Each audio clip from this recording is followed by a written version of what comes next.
We bought this house for a song. The realtor said that the previous owners left urgently, but I would call it an escape.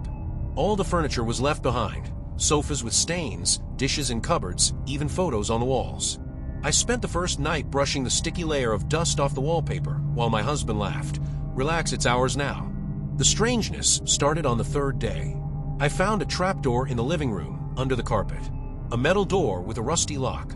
Jack tried to open it with a crowbar, but I stopped him. Maybe there's an air raid shelter? Let him wait until tomorrow. But at night, I woke up to sound, a thud from below, as if someone was punching the ceiling of the basement. The dog, our Rottweiler Bruno, growled, staring at the door. Rats, Jack muttered, pulling a pillow over his head. In the morning, I went down to the basement. The air smelled of dampness and medicines. There were empty ampoules marked Sedatin, 5 on the floor. There are scratches on the wall, as if someone tried to escape. Jack. I called, but he was already standing in the doorway, pale. In his hands, he held a folder with documents found behind the refrigerator. It's not an air raid shelter, he whispered. People were treated here. The folder contained medical records. Diagnoses: schizophrenia, aggressive behavior, experimental therapy. On the last page is a photo of a man with his eyelids sewn shut. Caption: Patient 13. Stage 3. Successful suppression of the will. We called the police. The officer, having examined the basement, grinned. A former shelter for the violent. It was closed about 20 years ago. It's not a big deal. But when he left, I found a double-bottom mirror in the bathroom. Beyond it is a room with a bed chained to the floor. There's a diary on the bedside table. Day 47. They put something in the food. The voices are getting louder. Mom, if you find this, I'm in the room behind the wall. Wall. In the bedroom. I hit it with a hammer until Jack stopped me. You're crazy. But the drywall cracked, revealing a narrow passage. There's a cage behind it. And the bones. Small, childish ones. There was a torn teddy bear with a patch on the floor. Happy birthday, Sarah. Jack wanted to burn everything. But in the evening, there was a knock on the door. An elderly neighbor with a pie. Welcome, she smiled too broadly. You know that the house is special, right? Her hand was shaking as she pointed to our bedroom. A girl died there. Her dad was a doctor. They say he was correcting her. Jack disappeared during the night. His phone was in the kitchen. The last call is an unknown number. I dialed it. A man's voice answered. You let her in. He's ours now. Bruno howled at the front door. Jack's bloody handkerchief is on the doorstep. And on the steps there is a fresh footprint of a child's foot. I grabbed Bruno by the collar and rushed to the car. The keys were shaking in my hands, but the engine started the first time. On the way to the police station, I noticed an envelope in the back seat. Inside is a photo of Jack tied to a chair in the cage behind the wall. On the back, come back, or he will become patient 14. The neighbor was standing on the porch when I returned. Her smile disappeared. You shouldn't have called the police, she nodded at the house. They can hear everything. Where's Jack? I rushed to her, but Bruno growled. 2 men in black jackets came around the corner. One shot a dog with a tranquilizer gun. The second one twisted my arms. Don't hurt her, the neighbor said. They need her alive. I was dragged into the basement. There behind the iron door was a clinic, an operating table, refrigerators with organs, screens with vital signs. Jack was lying on the table. Electrodes were connected to his head. We're treating you, said the man in the bathrobe, stepping out of the shadows. Your husband, he has aggressive genes. We will fix them. I recognized him as Dr. Harris, whose photo had been in a local newspaper as missing 5 years ago. You're crazy. I blurted out. He injected me with a syringe. Consciousness swam. The last thing I heard. No, we are progressive. I woke up in a cage. Next to her is a girl about 10 years old. His face is scarred, his eyes are empty. They're injecting medicine, she whispered. It silences the voices in my head. The door opened. A neighbor came in with a plate of food. Eat it. They'll take you to him in an hour. I hit her on the head with a plate and ran out into the hallway. Dr. Harris was standing over Jack with scalpel. Stop, I shouted, grabbing a pair of scissors from the table. He turned around, smiling. You don't understand. I stuck the scissors in his leg. He collapsed, screaming. Jack woke up, pulled out the electrodes. We ran through a maze of corridors until we found an exit, an old tunnel to the river. We're at the motel now. Jack is silent. His eyes are still wild. And I'm writing this, looking at the bruise from the 4 drip. We're going to the FBI tomorrow. I know that Dr. Harris survived. And he will come. The Pine Grove Motel was a hideout for truckers and fugitives. Jack stayed up all night, staring at the wall, his fingers clutching the edge of the bed convulsively. His shirt still smelled of antiseptic. I tried to call the FBI, but the SIM card was dead. I went to a pay phone by the road and dialed the number from memory. The voice on the other end was dry. Operator 247. How can I help you? I'm being followed. My husband, he was tortured in an underground clinic. Dr. Harris. Ma'am, you need a local police station. The line broke. An engine rumbled behind him.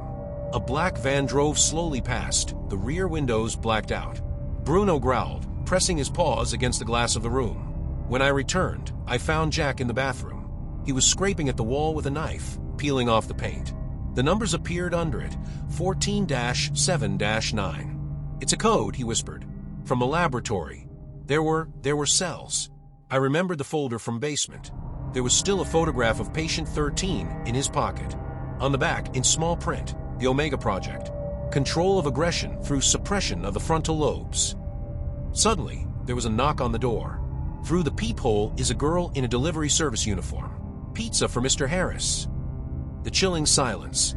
Jack grabbed the gun out of his bag. I opened the door, but there was only a box on the threshold. Inside is a severed finger in a bag and a note, "Come back, or the next one will be hers." There was a photo attached to it, our daughter, Amy, in a university dormitory. We haven't seen her in 6 months. Jack dropped to his knees. They're everywhere. We rushed into the car. Bruno howled, sensing trouble. On the way to the city, I called the campus security service. Emily Carter. Yes, she's in Auditorium 14. The voice sounded unnatural. I thought of Dr. Harris, his voice, mimicking skills. Check it personally. Now. I shouted, but the connection was cut off. The university greeted us with Sunday silence. The guard at the gate yawned. Students at a field lecture. Auditorium 14 was empty. A cross is drawn on the chalkboard. In the trash is Amy's phone with a broken screen. In the last photo, she's in the trunk of a van, her mouth taped shut. We're playing by their rules, Jack said, grabbing my hand. We're going back. The house greeted us with the smell of burning. Someone set fire to the basement. The neighbor was lying on lawn, her throat slit. In her hand is the key to the church on the outskirts. There in the crypt behind the altar we found Amy. She was tied to a chair with electrodes attached to her temples. A timer was flashing on the screen above her, 10 minutes. "Mom," she sobbed. "He said I'd be perfect." Jack rushed to the control panel. I've been searching for a disconnect. Suddenly, a hoarse voice rang out from behind him. "You've ruined years of work." Dr. Harris was standing in the doorway, his leg bandaged. In his hand is a remote control with a button. "Step back, or I'll activate the current." I stepped forward. Bruno jumped, clutching at his arm. The remote fell down. Jack knocked him out with a fire extinguisher that we're in the hospital now. Amy's on a drip, Jack's giving evidence. Dr. Harris was found dead in a church, suicide. But I saw a black van leaving the cemetery. The hospital gave Amy a discharge a week later. There was a scar on her neck from the electrodes, and a void settled in her eyes. We moved to a rented apartment on the other side of the state, changed our names, and turned off social media. But every truck on the highway made me wince. Jack got a job at a car repair shop. I tried to get back to normal by getting a job as a cashier at a supermarket. I didn't finish my shift. I found a note in the apple basket. "We are grateful for your silence." But the Omega Project continues. Amy started painting at night. Black figures in robes, rooms with bars, faces without eyes. One drawing was an exact replica of our old bedroom. There is a red cross on the wall. "They were there," she said in the morning, pointing out the window. "They were looking at me." We changed our apartment. Again. This time it's on the top floor of a high-rise building with a concierge. But 2 days later, the concierge disappeared. I found his tie, with bloodstains in the elevator. Jack bought a gun. We took turns sleeping, and Bruno was growling at the door. But they were more subtle. Amy received a letter from the college. "Your parents died in an accident. A signature is required to open the will." The signature is an exact copy of mine. It's a trap. Jack tore open the envelope. But they were already inside the system. Our new neighbor, a software student, took out the trash in black bags day after day. One broke. Inside, there are bloody bandages and empty ampoules of Sedatin 5. We called the police. The district police officer, having examined the packages, shrugged his shoulders. Medical garbage. Someone unscrupulous. But when he left, I found a familiar logo in his car, Neuropharm Incorporated, on a coffee cup. I hacked the student's email last night. Correspondence with the address on the darknet, Object 14, is activated. Ready for stage 2. Attachments are photos of our family in a new apartment. Jack broke into his neighbor's apartment, but it was empty. There's a laptop on the table with the broadcast turned on. On the screen, a room with metal walls, and in the center is an armchair with straps. "Run!" Jack shouted. We went down the fire escape, but they were already waiting in the courtyard. 2 men in black, with W tattoos on their wrists, pointed pistols with darts at us. "Don't resist. A great goal awaits you," the woman said, stepping out of the shadows. Her face was disfigured by burns. I recognized the nurse from the basement of our old hoe. Bruno jumped on her, knocking her down. We ran, but the dart bit into Amy's shoulder. She fell, her body convulsing. "Take her away." The woman screamed. I dragged Amy into the nearest cafe. Jack was shooting back with a pistol. The police arrived 10 minutes later, but the attackers had disappeared. Now we are in a shelter organized by Mark, an old friend of mine, a former military man. He says Omega is a network that includes doctors, politicians, and the police. They won't stop. The only way out is publicity. Mark spread out the data sticks on the table. But it will cost you your whole life. Amy is sleeping in the next room. Jack cleans the gun. And I'm writing this letter. If you're reading it, copy it, and send it to everyone you know. Because tomorrow we may be gone. We have sent the data to 5 major media outlets. An hour later, Mark hacked the servers of news portals. All emails were deleted before publication. Only one journalist replied, "Meet me at the old mill. Come alone." The mill stood in a deep forest, its blades creaking in the wind. Jack hid in the bushes with a rifle, and I went inside with a flash drive. A figure flashed in the beam of the flashlight, a man in a black coat, his face hidden by a hood. "Where's the proof?" he asked. I handed him the flash drive. He inserted it into the tablet, his eyes narrowed. "It's fake. Do you think we'll believe in?" Shot. The bullet penetrated the tablet. The man collapsed, and 2 men with pistols came out from behind the beams. Jack shouted, "Get back," and we ran to the car. The chase along the forest road was a nightmare. A truck with darkened headlights was hitting the bumper, pushing us towards the cliff. Bruno jumped out the window, clutching the driver's arm. The truck went into a ditch. At home, Amy met us with a knife in her hand. They called. They said, if we don't stop, they'll blow up the house. I hugged her, feeling her body tremble. Mark hacked into the neighbor's cameras. The recordings show how a box with a timer is thrown at our doorstep. "A bomb," Jack whispered. "We need to leave." We dropped everything. Photos, clothes, even documents. They only took weapons and a laptop. On the way, Mark contacted a hacker from his network. "I'm posting everything on the darknet. Let them see." The WikiLeaks clone site exploded in traffic. Videos from labs, scans of contracts, lists of victims. An hour later, social media trends were ablaze with hashtags. Hashtag Stop Omega. Hashtag NeuroPharmKills. But the triumph lasted for minutes.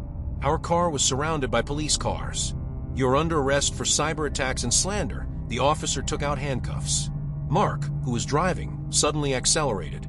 We broke through the fence, hiding in the industrial zone. In the abandoned workshop, I checked my phone. Our drain was already blocked. They bought the government. Mark threw a wrench at the wall. This is the end. That night, Amy woke me up. "Mom, look." She showed the video in TikTok.